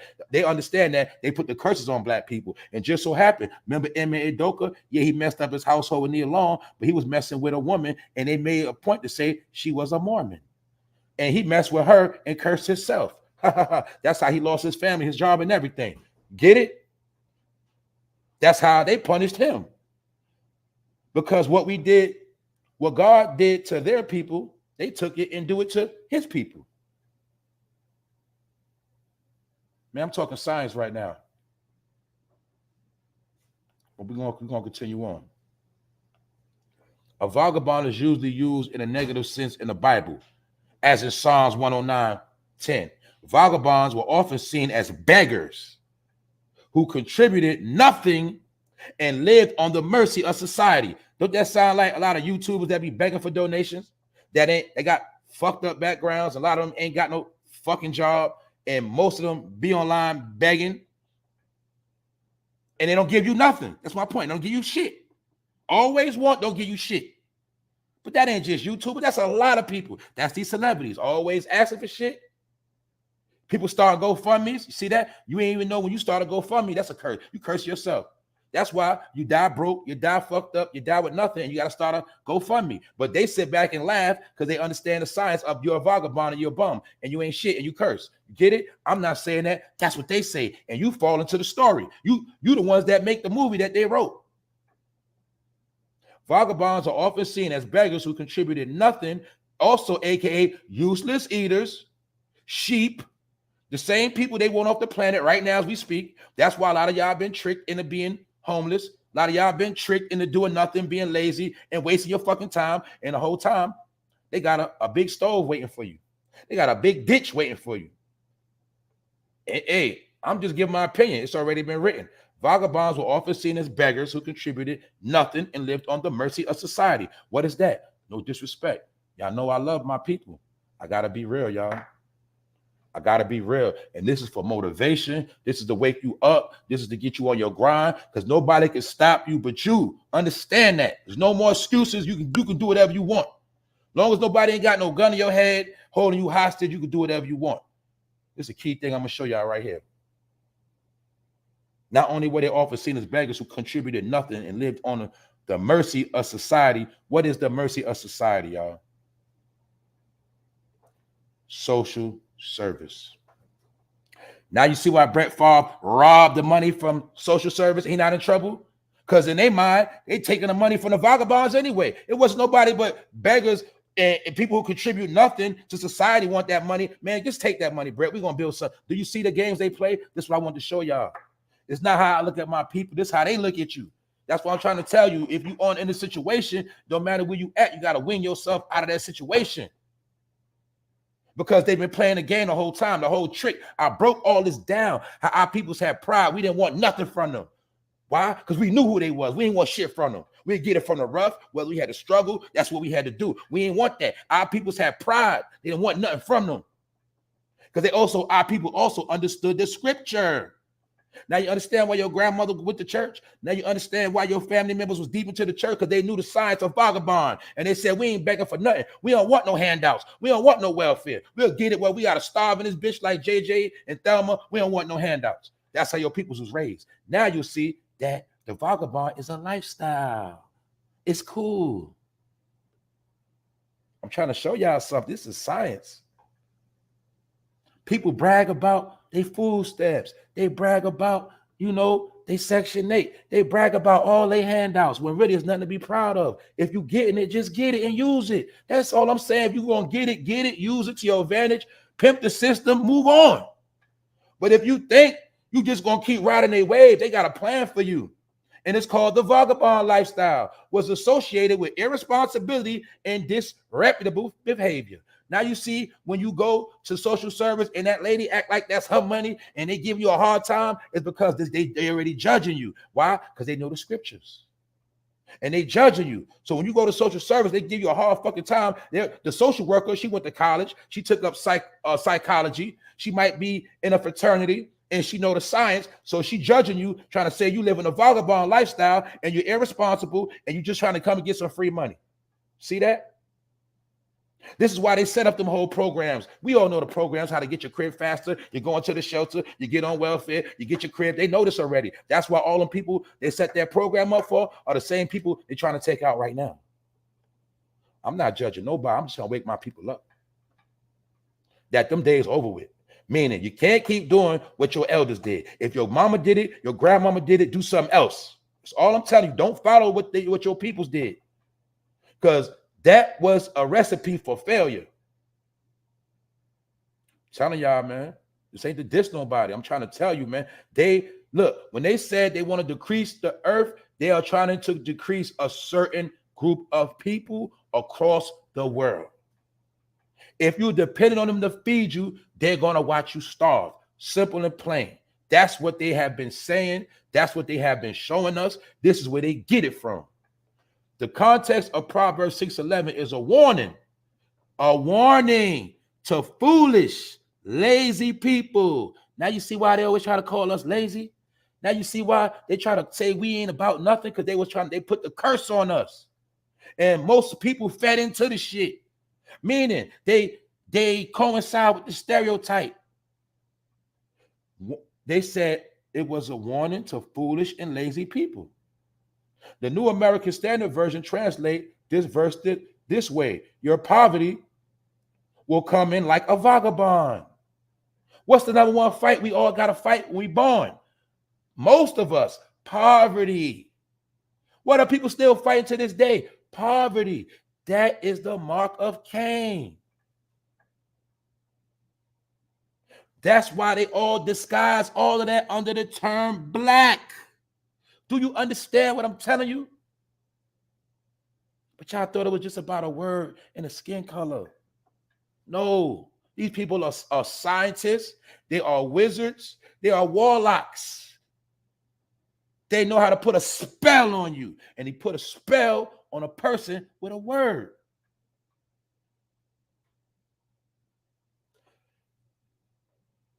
Lazy people. Your poverty will come in like a vagabond, and your need like an armed man. While poverty is not a sin, the reasons for poverty may be. From what? Being lazy, being foolish. What's foolish? Being stupid, wasting your life away, playing around all the time, thinking everything a joke, thinking everything just gonna come to you easy, thinking you gonna escape everything, make it out, finesse your way, talk your way out of shit. That's being foolish. Because they got a whole nother plan for your stupidity. That's all I'm saying, y'all. While poverty is not a sin, the reasons for poverty may be. Remember when I said a couple months ago, I told you being lazy was a sin. People thought I was tripping. No, it's written already. It's already been written. That's what it's saying. If you don't work, you don't eat. Which means if you don't eat, you're going to die. So these people set up programs to distract you from working, so you depend on eating from them, and then one day you can die. It's all the design, y'all. It's all the game plan. But guess what? Can't blame them because you got a right to make your own choice. That's my point. And when you blaming them, that makes you foolish because you control your own life, but you sit back blaming other people for something you can control on your own. I told you, they ain't nobody. I'm going to say it 1,000 times. They ain't nobody. Only power they got is the power you give them. Let me break it down real quick. What makes a movie the biggest selling movie in the country? They say this movie made $100 million. It made $100 million in 2 weeks. What made it a big movie? Everybody went to go see it. But if everybody don't go see the movie, what happened? That movie get labeled as what? Trash. Because nobody cared about the movie. It wasn't that big. It wasn't nothing. But the people that went to see it made it a big movie. See that? So my point is, this so-called powers that be, a lot of us, we gave them the power. We made that white man the color of power. And we feed it every day. And they feed off it too. They like, well, shit, if they think I'm the power, but I'll be that shit. If they think I'm their devil, I'll be that. That's how they just fall into their role. Because they know how to sit back and get all your energy from you. And that's you bigging them up all the damn time and thinking they somebody special when they not. Your poverty will come like a vagabond and your need like an armed man. While poverty is not a sin, the reasons for poverty may be. When a person foolishly chooses to live as a vagabond because he is lazy or irresponsible. See that? That's why it's considered to be foolish. What you waiting for, a handout? What you waiting for somebody to help you? They're not going to help you. They don't even like you. They just like to have you in their programs to keep you stagnated. That's it. Because remember, you made the choice. Ain't nobody make you go do it. You went and did it on your own. So therefore, you're considered to be foolish. And they look at you as you just keep doing the same thing over and over and over again. So this is why they call you foolish. And you live like a vagabond, which also means you have to struggle because you're not responsible, meaning you're reckless. This is why they got programs set up called Planned Parenthood. They all this, man, y'all got to understand this game, man. Life as a vagabond because he is lazy or irresponsible. The label of vagabond is a rebuke. Acts 19:13, we read a vagabond. And it speaks on these individuals who was dealing with exorcism, meaning the people that Kanye talking about back in the day, they were vagabonds because they come from that bloodline, allegedly, and they were walking around trying to cast demons, and they didn't want to work to get no job. Because back then, you had to be a carpenter, you had to know how to till the land, you had to do something. You had to be a craftsman, you had to work. This goes back thousands of years. And if you didn't work, you was considered a fucking dusty, evil, wicked person. Like you was considered a nobody. So when you see that man begging in front of the store, begging, that's a vagabond. And some of them have done wicked shit. You might be looking out for a homeless person that killed somebody in a whole nother state. You don't even know. And you sitting here supporting that man. I'm just trying to tell you how it works. You might be feeling sorry for a woman that prostituted her own kids and now she's homeless, and you feeling sorry, look at this homeless woman, but you don't know the life she lived. People don't end up on sidewalks and streets for nothing, y'all. You got to understand science. You got to understand scripture. What is a vagabond? It's a spirit. I know a lot of people don't believe in spirits, but those are the people that be caught up in every goddamn spirit on the planet. They get caught up in demon spirits, vagabond spirits, Jezebel spirits. They get caught up in every fucking spirit because they don't believe in spirits. So it ain't about what you believe, it's what you become. A vagabond spirit is one of the most vicious spirits in the world today. That's why people live a bum lifestyle, walk around in slides, slippers, people just want to get high all day, don't want to do shit. Remember, I told you, if you're going to get high, that's a reward. You don't get high all day before you get anything accomplished. That's a vagabond spirit. Hey, it ain't my opinion, it ain't my proof, it ain't my fact. I'm just trying to tell you, I'm just trying to give clarity. I'm just letting people know you got a chance to fix your own life, and you don't need Ayana, nobody else. You can fix your own life. So I'm trying to tell y'all, it's about to be 2020. You see they pushing to this 2024, right? Well, I'm gonna say it again. All you gotta do is ask yourself what position you want to be in 2024 if you're still around. Many are suffering today because of the sin of shedding blood. Any person or persons who shed blood is placed under a severe curse. Now you understand why a lot of people curse? Yeah, you might have did certain things, did your time, came home, but some of y'all are still suffering to this day and living like vagabonds. You got nowhere to go. Your life is a big circle. Yeah, you go from here to there to there, but in reality, you ain't going nowhere. Meaning you can drive your car all day, but in life, you ain't going nowhere. You can buy a house, but in life, you ain't going nowhere. And therefore, you don't have no peace of mind. You always in some drama, always in some shit. Man, you living the life of a vagabond. You cursed. I understand the science. And it's work you got to do to get the curse off you. Mind you, you got blessings, you got curses. People always want to say, I'm blessed. Boy, they bless me, but they don't want to acknowledge the curses. Telling you, any person or persons who shed blood is placed under severe curse supervised by the vagabond spirit. Any person or person who sheds blood is placed under severe curse supervised by the vagabond spirit. Genesis 4:12 says, a fugitive and a vagabond shall thou be in the earth. You see what happens when you be proud to be a gangbanger? I've been admitted that being a gangbanger fucked my life up. I've been admitted that. Because I had a curse on myself. Then I had to take it off. A lot of y'all still curse. Because you still indulge in that fucking spirit of a vagabond, the mark of Cain. And that's why your life fucked up. That's why you got to do all this shit to get money. You got to still come online, talk all this dumb shit, and your life ain't going nowhere. All you're going to do is sit in the living room, sit in the kitchen, talk shit, life going down a fucking gutter, and you ain't going to be on the 2030. You ain't going to be on that plane for 2030 because it's a curse on you.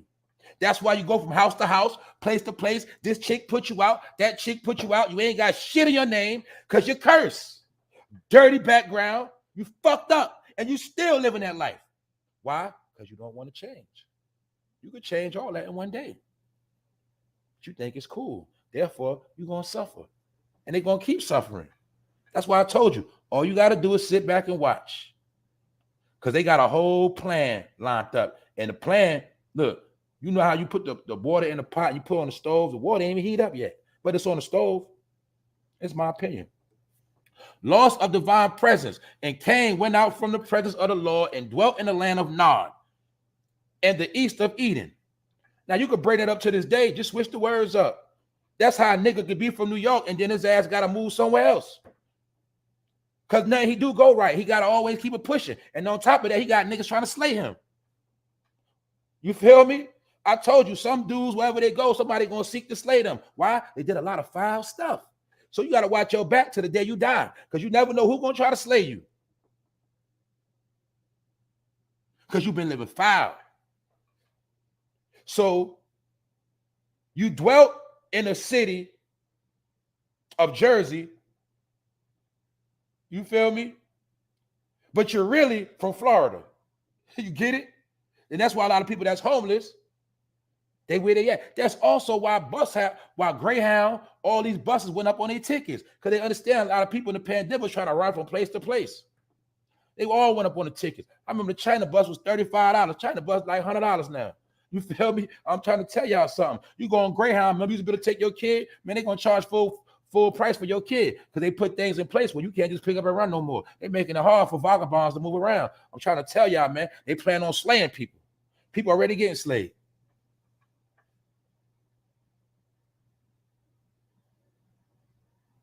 Let's continue on. I'm almost done, y'all. I'm almost done. Lack of focus. Did you know lack of focus is a curse? Now you understand why they love to keep you high? I'm telling y'all real talk. This is love. This ain't no hate, y'all. Now you understand? Did you understand that lack of focus is a curse? When you just can't get your mind right and you can't pay attention on one thing and you always get distracted. Now you see why they like to distract us? Because they like to have us with a lack of focus. If they keep us with a lack of focus, this is how the curse keep working. Do you understand that? The hardest thing for some people to do is focus. What's another word for focus, y'all? Meditate. Get on your grind. Get on your shit. What's so hard about that? Laziness. Distracted. What's the number one distraction in the world, y'all? The phone. What's the number one distraction within the phone game? The apple. Oh, the apple with the bite, which represents the forbidden fruit that everybody loves to take a bite out of every day when they wake up and when they go to bed. That's why if you're smart, you'll pray when you wake up, pray when you go to bed. Pray before you pick up that phone. Pray after you put the phone down. See, there's nothing wrong with doing certain things. You just got to balance it out and stop getting caught up in everything. And you can take the curse off of you. Lack of focus. He deprives the leaders of the earth of their reason. He sends them wandering through a trackless waste. You're just wasting your life every day. And what's another word for waste? Shit. You always attracted to shit. You love shit. What we call shit, y'all, messy. We love messiness. But that's a curse. There are powers that engage people in useless pursuits. Boom. What's a useless pursuit? You going nowhere. You giving all your energy to something, you ain't going nowhere. I just broke that down. That's what most of our people do. They put all their power into shit, and then they turn around and blame the white man. These are facts right in your face. I don't care about your belief. I don't care about what you think you know. These are facts in your face. Now, all you gotta do is ask one question. How the hell could something written 1,000 years ago be going on right now? That's the number one question. That's all you got to ask yourself. And then we're going to see who's really smart and who ain't. How could something written thousands of years ago still be going on today? But you was told that the people back then were stupid and you are so smart. Do you see how you got finessed? Your whole shit is just all over the place. That's why we spend our time trying to get shit back right. That's what we're doing right now. We're making shit right. That's all we're doing is making it right. But we got to talk about these things because nobody want to talk about it. Why? Shh, it's forbidden knowledge. But they talk about this in the lodges. They talk about this all behind closed doors. They talk about this when they whisper in each other's ear to keep you ignorant and stupid and dumb, deaf and blind and poor and black. There are powers that engage people in useless pursuits and abandon them in the financial desert. What's abandoned in the financial desert? Meaning finance are deserted from you, which means poor, which means the ghetto. Now you see why they always want to push that poor narrative? And they got people in the hood that always take your fucking money so you can't come up. No matter what you do, is somebody trying to keep you down? Because it's all part of the plan. But this is where they get it from. This is where they know about it from. And this is what happened to their people. This happened to their people. Now they're doing it to you. See what I'm saying? There are powers that engage people in useless pursuits and abandon them in the financial desert. This also applies to the people that think they're going to do shit to blow up. They think they're going to sell their soul, blow up, which is what? There are powers that engage people in useless pursuits. What are the powers they talking about? These are the powers. This is the power that Monique was pursuing. She wanted to be the next Oprah. And when she was in pursuit, she got left in a financial desert. She got deserted, and her money didn't get where she thought it was going to go. And now she's sick singing the blues. You get it? I ain't finished yet. I'm almost finished. She went in a pursuit. Now she's in a financial desert. She's in her own desert, deserted, by herself. Nobody want to rock with you like that. Nobody's coming to help you. These are spirits of rebellion that leave people. Do you understand? Spirits. A lot of y'all play with spirits every day. Why you think you got stores that say liquor and you got spirits? They say wine and spirits. You got alcohol, you got spirits. That's why you think they told you what they say. Gin will make you sin. Y'all thought that was just a saying. No, that's a fact. I think everything is a joke. Boom. Joblessness. You will never be able to farm the land again. Mind you, don't forget, these are the curses that was put on Cain. These are all, everything I'm saying are the curses put on Cain, and these same curses got put on a particular people. Joblessness. Now you see what the whole unemployment welfare scam is about? To promote joblessness. You will, what else people love to promote? Poor activity. Which party makes their bread and butter of poor people? Joblessness, and selling fake hope. And have you worshiping them because they got a mansion, because they rich, and you worship them. Meanwhile, you're jobless. But guess what? It's all a trick. Joblessness. You will never be able to farm the land again, meaning everything you do is going to fail. You're never going to prosper. You're never going to eat successfully. These spirits render people jobless and idle. What is idle? Sitting still, wasting time. It's a spirit that make you lazy. It's a spirit that keep you down and distracted, y'all. I'm trying to tell y'all. This is the power they use, called social media, called Kanye West, and you can pick a name. Because in order for you to watch them, you got to sit down and it take time up your clock. If I came on early in the morning and talk bullshit, I would be distracting you from the real world, which means you could be doing something more constructive than sitting listening to me. And a lot of y'all listening to me while y'all at work. And some of y'all listening to me while y'all raising y'all family, holding down the household. My point is, you got to be on point with this shit. Remember when I told you all the celebrities come on in the daytime when you're supposed to be grinding? That's on purpose. All the celebrities come on. When do they come on more? In the morning or in the night? How did Jerry Springer blow up? Maury Povich, did they blow up off a night show or a morning show? And most of us knew when we was in the hood, we was watching Jerry. We know when we was in a trap, we was in a project. Where we was at in the hood near you, we was watching Jerry and Maury. Stop playing, because we know that those are the shows that come on in the daytime when people ain't working. And I'm a man that didn't believe in. I ain't promoting. I'm just trying to tell you what's real, man. It ain't about my belief. I'm telling you what they believe. Joblessness, you will never be able to farm the land again. These spirits render people jobless and idle. Such people may not even like to work. It's a spirit on you, bro. It's a spirit, sis. That's all. They put it on us. They are often unable to hold down a job when they have one. Do you see that? How many people know people that can't keep a job? How many people know you can give a person a job and they still fuck it up?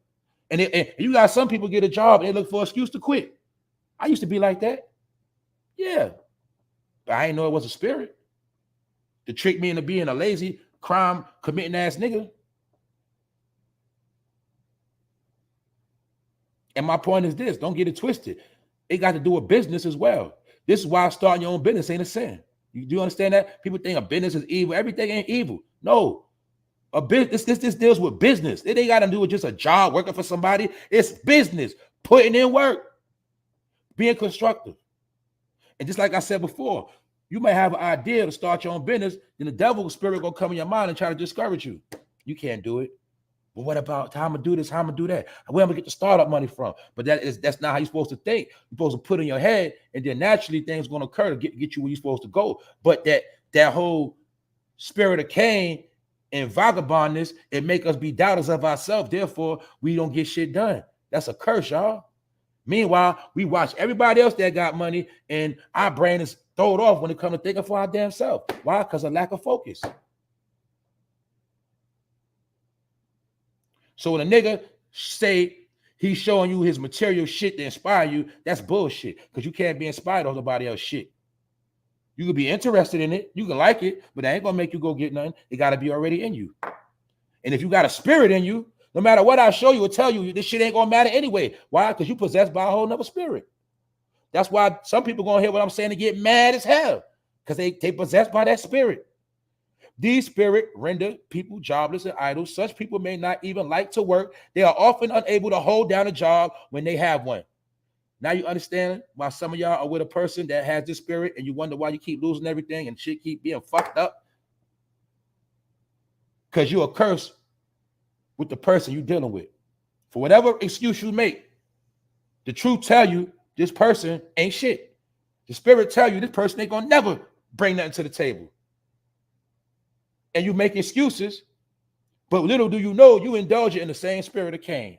And that's why you keep losing your crib. That's why you keep losing your car. You keep losing your job. Everything just keep falling apart. It's because of who you're dealing with. And I learned when you get yourself right, everything will start falling in place once you start being about yourself and being cautious of the people you indulge with. Meaning you got your own blessings lined up for you. But a lot of us, we share our blessings with other people and we lose everything. So I'm saying that to say that it's okay to be selfish. Ain't nothing evil about being selfish. Self-preservation is the first law of nature, aka selfish. You have to be selfish to look out for you. Who's going to look out for you like you? Who's going to do for you better than you? So once you understand that, you learn in this new world we in, you have to be more selfish. And you can help and share, but you can't share everything. And you can't help in every situation. Because some people have the spirit on them and they're supposed to suffer. So indulge in your blessings. And sometimes you got to let the curses play out amongst who we got to play out among. That's why they say, let the dead lie with the dead. That's how it works. That's why I told y'all, I can tell you to hit the like button 1,000,000 times, don't mean you're going to hit it. I can tell you to share this video 1,000 times, don't mean you're going to share it, because people are going to do what they want to do. Regardless. I understand that. That's why I don't get mad at people. That's why I don't fight with people. I don't do all that. Because I understand people are going to be who they're going to be. And we're dealing with different spirits and different entities that are possessed different souls. Certain people are possessed by different things. I'm almost done, y'all. I'm almost done. Such people survive on begging. They also find it difficult to wisely utilize any help given to them. Boom. See that? They also find it difficult to wisely utilize any help given to them. How many times you tried to help people and they was too stupid to take advantage of your help? Whether they didn't appreciate it, whether they took it for granted, whether they became lazy because they got used to you helping them and always being there for them and always breaking bread, they got lazy because they was too stupid to use what you was trying to give them. And then they'll turn around and say you owe them. You did this. They helped you with that. Motherfucker, I gave you the tools. You didn't know how to use it. I gave you a place to stay. You ain't stacked no bread. You thought it was a big party. Now you got to get out. You feel me? I got you the job. I hollered at the boss, but your stupid ass kept coming to work late and making excuses and fucking up. You lost the damn job, dummy. You wasn't wise. You a fool. Fruitless labor. It won't produce anything for you. What is fruitless labor? Doing a whole bunch of nothing. A whole bunch of work, a whole bunch of shit you ain't getting nowhere. Fruitless labor. That's why they say truth out of season bears no fruit. That's why I can come on here every day, but it's a whole lot of shit I don't even talk about. Why? It ain't the season. It'll just be fruitless. It ain't worth it. You dig? I plant seeds, but I plant seeds at the right time, and the people that's gonna grow. You feel me? I ain't nobody. I'm just trying to tell you, I don't waste my energy on deadbeat people. That's fruitless labor. That's why I ain't here to save nobody. I ain't here for none of that. People to like. I don't care about nothing. I do what I do, and I'm gone. And the ones that take heed are going to take heed. Because fruitless labor, it won't produce anything for you. Inability to do fruitful work. So it don't matter what somebody show you. It don't matter what somebody claim they got. Niggas can pull out 100 money phones. They can show you 1,000 vehicles. They can show you the biggest houses. It don't mean shit. Know why? Because they ain't going to get nowhere in life. And those are just things to make them feel good. But really, they are hollow soul. That's why it's a lot of miserable people out here. But don't forget homelessness. From now on, you'll be without a home. Homelessness is already written. Cain was the first homeless man on the planet, allegedly. I'm just going to say it like that, all right? He was the first one labeled. Because I know people want to debate. I ain't with all that. I'm going to tell you that Cain is the story or the script that was written of a man that was homeless for the bullshit he did to his own brother.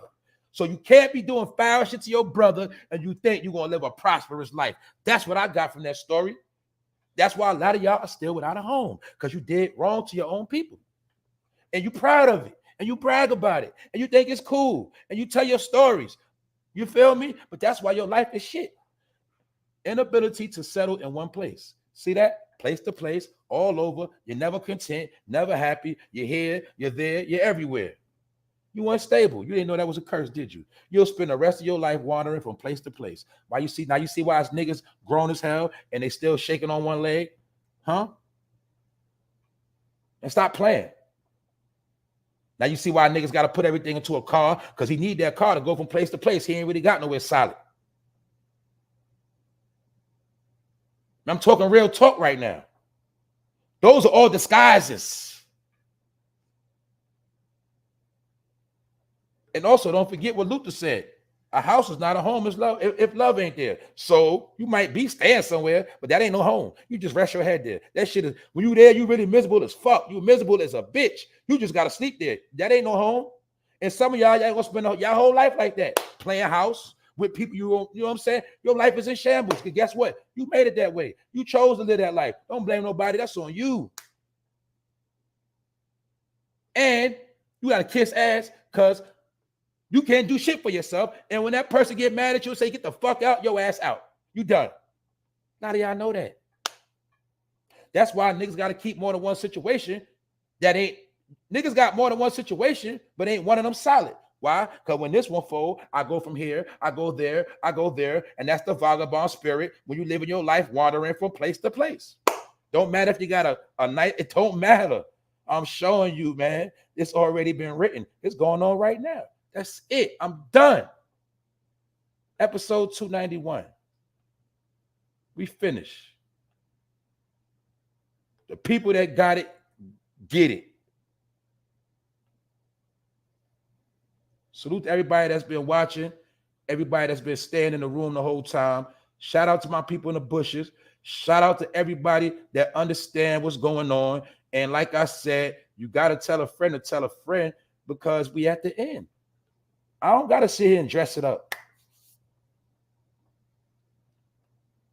You feel me? So you reap what you sow, and the life we've been living is catching up to us right now. It's just that some of us, we got in order and we got out the fucking way. And we ready for whatever got to go down. The same way when a storm coming and they tell you can either leave or stay. Now you see what happens to the people that stay. Houses collapse on them and they be floating in dirty water dead. But that's what a lot of people are going to do, because they think everything is a joke till the shit happen. Man, this so-called man you worship, he ain't playing with you no more. He said your ancestors made it through, but you ain't going to make it through. And like I said, back to the top of the top, and I'm gone. For those who just pulled up, Kanye West is being alleged as him and Virgil. It's been alleged that him and Virgil was down low lovers. All right? That's what's been said. We know that Kanye fired this man, and they were at odds when Virgil died. And as you see, they were crying at the Louis Vuitton show. And I wouldn't put it past them, because in the fashion world, that's normal. And we don't know if they had indulged in all type of ritual. Nigga, you don't get to be no head of no damn Louis Vuitton just being a regular person. That don't work like that at all. You must be out your mind if you think that. You out your mind. So now you understand what the whole concept of niggas in Paris was about. Do you get the concept now? What Kanye always wanted to run to Paris? You got to remember, Paris, all this behavior is normal.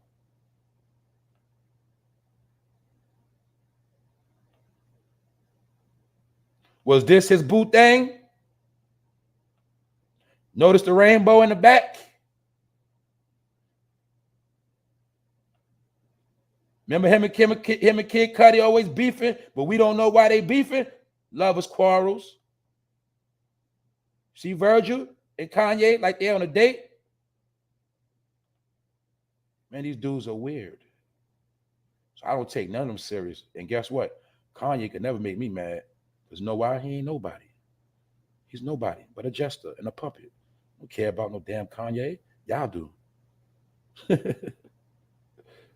I told you, your people are rocking Jeffrey Dahmer costumes. Or should I say they the ones buying them the most, trying to wear Dahmer costumes on Halloween, to the point where eBay and Amazon had to shut it down. And they said it's mostly, allegedly, black gay men that are embracing Jeffrey Dahmer. And that let me know the world is inside out, upside down. I spoke about this on why nobody ain't talking about how people are still messed up in Florida. And now they being victims, not only of the flood, not only the dirty water, but it's flesh-eating bacteria in the water. All of these people have been rounded up and placed somewhere. I hope y'all know that, allegedly. There's people that survived. You got the people that died, and then the people that survived that can't go back home. They rounded up and they got them somewhere. And then if they got this sickness, they're gonna really say you can't go back amongst the population. We don't even know what this is. I'm trying to tell y'all, man, this is what happened. I gave it play by play, but ain't nobody saying nothing about it. I don't hear no fucking Black Lives Matter. I don't hear nobody or no voice talking about what's real, because everybody's talking about Kanye and Nore and everything else. Nobody cares. Unless it's cool or it's a fad or it's on the news or your favorite entertainer talking about it or your fucking favorite YouTuber. Then you want to talk about it. Other than that, nobody talking about shit. And the main person tell you to stop being distracted be the main motherfucker distracting you. They're going to wake up. And I broke down how Oprah and Monique, they got a quarrel going on. And Monique is coming out with a documentary claiming that Oprah did her dirty. But we already know that, Monique, you was playing a game and it backfired on you. And now you want to campaign and say Oprah blackballed you because things ain't in your favor no more. And Hollywood is done. And if you thought Oprah Winfrey was going to go against Hollywood, you was a damn fool. Because you got to understand that she loved Harvey Weinstein more than she loved you. And he is Hollywood. That's why he's in jail right now over the Me Too movement. And I said earlier, I'm going to say it again. Most of the black movies you was raised on were produced by Weinstein. And that's how a lot of curses got put on you. And for my niggas in the hood, the #1 Weinstein movie you love is Paid in Full, Rockefeller. But this where Dane went to get the money from. And Dane want to tell you about culture vultures. Why? Because he can't get no more white dollars. Y'all gonna understand that. And Dame Dash, he cool, but that nigga got Dame Dash Studios. He on YouTube right now, even though he hate Lyle Cohen, and he act like he don't understand Lyle Cohen run YouTube. You see, these niggas are all hypocrites, and they told you in the last day that hypocrites will be exposed, and they gonna all fall. It already been written already. How you think kingdoms fell, empires fell? Man, the greatest of the great have fell and fallen. All you gotta do is read history. People who are the biggest of the big, when it was all said and done, they landed on their head. We y'all gonna understand that this country only been established for a couple hundred years. This ain't no 1,000-year-old country. What are you talking about? So when they tell you about things crumbling and you see things crumbling, it ain't hard to figure out. This shit ain't been around that long. What's wrong with y'all? And guess what else? This land is already cursed. Therefore, anything can happen. But y'all still think, oh, they can't do that. But like I said, Monique thought they can't do that. Well, guess what Oprah did? She sat down and interviewed the brother that you told her that raped you. So let's pause right there. You could find somebody, you tell them about the person that raped you, and then they go get the person that raped you and put them on YouTube. You feel me? That was foul. That was the lowest of low. Oprah did it on national TV and got clout and got paid off it. And that was her smacking the face to Monique to let her know, don't play with me like that. You know why? You've been going behind my back talking shit. So what she did when they interviewed her brother, and you see that nigga smiling on the show. Mind you, a convicted rapist, did 15 years, plus raped his own sister, plus raped a whole lot. And Oprah Winfrey sat down with him. You feel me? Boom. And then on top of that, she was already chilling with Weinstein. Weinstein in jail, Me Too movement. Nigga was touching and finessing on everybody, humping on everybody, all of that. He's in the circle. And that's Oprah boo thing. I already showed y'all that. That's her boo. You feel me? And all you got to do is peep game. You'll see every picture, different outfit, which means different occasions. Do you see? Different occasions. That's her boo thing. Ain't this what you do with your boo? Yeah. So Monique, you should have known the game. That's why they laughing at you. You thought you was gonna go against Hollywood, huh? No, you ain't. You must be stupid, and that's why you where you at right now. And after all the talking all that shit about Netflix, Monique, you still went and took that Netflix bag. But my only thing with Monique is she tried to play the black card, and she tried to get all the sisters behind her and all the people. Look what they doing to me. Look what they doing to me. Look what they doing to me. The whole time, you Nikki Parker, you should have stayed in your lane. They just wanted you to be the big funny lady. That's it. But you wanted to play that dirty game. See? You thought because you lost weight and became slim, you was going to blow up. But when they used you like a hoe, like they do, use you up and kick your ass to the curb. See that? Does that not look like a coon? Tell the truth. Does that not look like a happy nigga that finally made it? So that's why she mad, because she thought this was going to bring her to another level. It said she was getting arrogant, cocky, talking down on people. I'm not taking that role. When the whole time you was right here, you would have took any fucking role. This whole role was a damn coon role. What are you talking about? You was in Soul Plane, Monique. What are you talking about? You forgot the Hollywood execs know your history. They said, well, shit, you ain't did no blockbuster film. How we gonna give you all this money? You gotta prove to us. Take these little roles, play by play. Every entertainer in Hollywood had to take a bullshit role. I can show you a movie that you probably never seen with Angelina Jolie and Mekhi Phife. I can show you every Hollywood actor played a bullshit role in the beginning. Monique thought she was going to skip everything because she was cool with Oprah, and it backfired on her. That's all that happened. So don't nobody feel sorry for you, Monique. I know you on YouTube too with your husband doing what you do. I'm just going to tell you what's real. That we not going for people using that black card no more. This ain't a store. This ain't Visa. Y'all ain't going to keep using that black card. We pulling your card. That's what we doing. And we ain't giving y'all no more money. So hang it up, pack it up. We actually waiting to see all this shit crumble. It's now y'all really are entertainment. See that? Remember before y'all was using our pain and using our situation to get paid in Hollywood? Well, now we're sitting back laughing and having good entertainment off y'all life crumbling. That's what we doing. And Oprah, hey, when you go playing with Oprah, you're supposed to know what you're playing with. So I ain't mad at Oprah. I just know to stay away from her. I'm not mad at this woman. She ain't did nothing to me. But I had to say it to my no, you don't play around with Oprah. You don't even hang around her. But you want to go hang with her. See that? You get what you ask for every time. And you don't know who these people are. They know who you are. And all they're going to do is play your ass, drag you, and put curses on your ass. That's it. Now you understand why Monique has to live like a vagabond and go from place to place because nobody fuck with her like that. And she better hope she don't be homeless. That's all I'm saying. Or she better hope that they don't say she had particular heart problems or something like that. Other than that, man, I'm done. Shout out to the people catching the replay, man. We out of here. I'm about to run through the chat. That's it, and I'm gone. I think we chopped it up enough. Salute to the chat. Who up in here? King Hannibal. That's right. She's been mocked. We not letting nobody use that black card no more. You got to show and prove to us who you are, what you about, what you going to do, and that's what it is. We ain't going for that. Matter of fact, we tight pocket. We ain't spending our money on nothing no more. We ain't support none of that trash.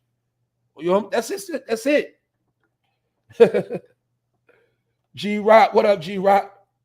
Shout out to Cali, man. Shout out to LA. Not going to keep swiping. Exactly. Swiping, no swiping. They've been tricking us forever. What's up, Liberty? They've been tricking us forever. Telling you what you want to hear so they can run your pockets. Go see my new movie. I got my new show coming out. Go buy a ticket. Go buy a shirt. Go, yeah. That's all they've been doing for years. They did it to our parents, y'all. did it to our parents. Our parents passed the torch to us. They taught us who to work. You knew who half the celebrity was before you even was able to talk. Because they put it in your head. Oh, that's so-and-so. That's Bill Cosby. That's so-and-so. Oh, they rich. We was raised in that bullshit. Guess what we doing now? We breaking the curses. We saying these people ain't shit. Your parents told you they was everything. This generation, we said, man, they ain't nobody. We breaking the curse. That's what we doing. So that's why I told you I got to talk down on them to break the curses. That's how you do it. When you big it up, you promoting the curse. You helping the curse stick when you promote it. Man, if I can't get money from them, they can't get money from me. That's right, Iris. That's a fact. They ain't giving us nothing. Matter of fact, look, y'all, look. We don't want them to do nothing for us. Just build some things for the youth, for the kids. Like, just build certain things and put certain programs in play, and let the programs and the things they, let them work. It ain't no reason why it's no place right now that anybody can go to, learn how to work computers, learn courses, free resume building, free job hunting. Like, it could be so many programs in play. Like, real, legitimate daycare at a reduced cost. Because I understand a lot of people can't work because of their kids. The daycare bill is crazy. People don't understand that. 200 a child, 250, 180. You got 2-3 a week. That daycare bill costs more, is more than the rent. So people are in situations they can't get out of because of situations in life. So they can put programs into play to help people. But don't get it twisted. I got to be fair. Welfare do have a lot of programs. But people don't get into the program. They don't pimp the program. They just want the money. But if you're going to play the game for real, take the money and pimp the program. That's how you win. They hoping you don't take the free other programs or free schooling and things of that nature. We was young. We was told that education was everything. We thought it was corny. That's why I peep game. All the nerds that sat in front of the class, they went on to become successful. Everybody that was worried about sitting in the back of the class, throwing spitballs, joking, trying to be the freshest nigga in the classroom, they're the ones out here scrambling right now. I used to be one of the niggas sitting in the back. This is science. This is real shit. The ones that sat in front of the class, they got a happy life to this day. Because they was, the teacher pet. The teacher pet was the one getting all the information. The teacher pet was the smart one. The teacher's pet work in banks, hospitals, lawyers, got their own businesses. Those were the teacher pets. The ones that sat in the back, jail, hood living, locked down, dead. The schools were the breeding grounds, y'all. The school, everything starts at school. Y'all know that. School is where your mind first starts getting shaped and molded at. School is the first place, like I said before, where you ever was taught that you was a slave. That's where you first saw the picture. It was in school. And my point is this. We was able to escape all of that. So all we got to do is use our brain and say, how is the future going to escape that? When we see where their mind is at now, how they going to make it through all of this? That's my point. They're already planning on slaying the next generation by keeping them dumb, ignorant, and poor. That's it. That's their plan. Dumb and ignorant. That's why a lot of kids now, they just, you remember before you got left back, now they just passing them all through, passing them. That's all on purpose. So they be dumb as bricks. And meanwhile, you spend all your money trying to keep the child fresh and they dumb as bricks. They love that. Buy our merch and keep your kid dumb. Support out what we got and keep your child dumb. And while you're keeping your child dumb, we're going to help you keep your child dumb. We're going to tell them lies and we're going to spread a whole bunch of nonsense and have them caught up trying to be a rapper, a TikToker, and everything. Meanwhile, 20, 30 years from now, whole generation left behind. Other generations way ahead. That's right. It's a system. The system is not designed for the young millennials who don't have kids. Good point. Good point, Miss Deja. What's up? Pimp they asses for it like they do us, period. That's right. Hey, ain't nothing wrong with pimping the system now. I ain't gonna knock nobody with pimping the system. But if you on the system and you ain't winning, then you got to check yourself. You know what I'm saying? That's all I'm saying. That mean you losing. You feel me? That's all I'm saying. Big Phil, that's right. 500 a week in daycare. If you got more than one, that's why some people got to sit home and watch the kids because they can't afford that, man. They know this. They also made it where you ain't gonna be able to get them bogus taxes off your kids no more. They want them daycare receipts now. They want to know exactly where that daycare at. They want to know where daycare at, who the person, man. You can't run that scam no more. They took that away. See that? Boom. Trying to tell y'all they closed all the doors. And this year, ain't nobody gonna be getting no income tax checks like that. I'm talking about you ain't really work nowhere. All that scamming shit dead. Because they learned that a lot of people in the past years was having kids just to get that big check. They know this. So now they're making it where your kids are your burden. That's what they did, y'all. Bill Cosby was blackballed. He never helped anyone. Wendy Williams put everyone on blast about the industry. Yep, she did, and she can't even get her own funds now. That's right. Rent money for daycare in 1 month. That's a fact. And guess what? The people of a certain caliber, they can pay their daycare. They get it all back on taxes. But they can stand to kick out thousands upon thousands and wait to tax money to get it back because they straight. But when you trying to come up, that's hard. You can't. That's impossible. You know what I'm saying? Yep, they are producing future vagabonds. That's right. TJGG, what up? Colleen, what's up? You so right. You see them now, they are looking crazy. And that's what's up, y'all, man. I'm still running through y'all opinion. Applied pressure. What's up? That's it. I'm about to get out of here, y'all.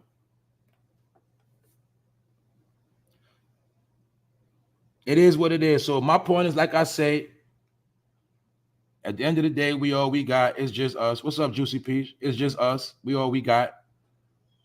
And we gotta get smart and stay smart. And that's it. And you only can help those that want to be helped.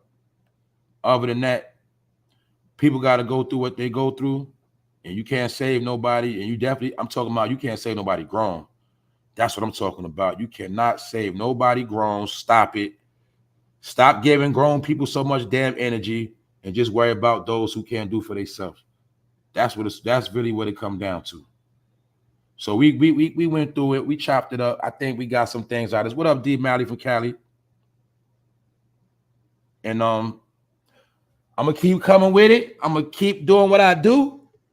Y'all know the vibes. You know what I'm saying? Y'all know every day is something different, something new, and all this out of love. And like I said, we family over here. And you let them, everybody else, let them stay where they at. And we see how they gonna end up. Other than that, man, y'all know what time it is. For No Fame Live, episode 291. And we done. I'm out.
Hey, Nevin, that's a good point, man. Yeah, I know I was just talking about Boys in the Hood. That's the jewel right there. Hold on. Let me pause this TV because I ain't trying to get struck. But look, that was the jewel in Boys in the Hood. People missed it. That's right. That whole movie was about a father raising his child. It wasn't about no goddamn doughboy, none of that. It was about a father raising his child in a crisis. That was one of my favorite movies. Boys in the Hood was the first boot. Look, I'm telling y'all, look, that was the realest thing that Furious Styles, aka Larry Fishburne, said in the movie. When he said, Trey, you think I'm being hard on you, but watch what's going to happen to your friends. Just watch. That's a fact. The same way in real life, I watched what happened to my damn friends. Like all of us did. But we see to this day, what? It's still a lot of what? Boys in the hood. Boys in the hood that don't want to grow up and that's going to keep dying and going to jail. Good point, Nevin. I'm out.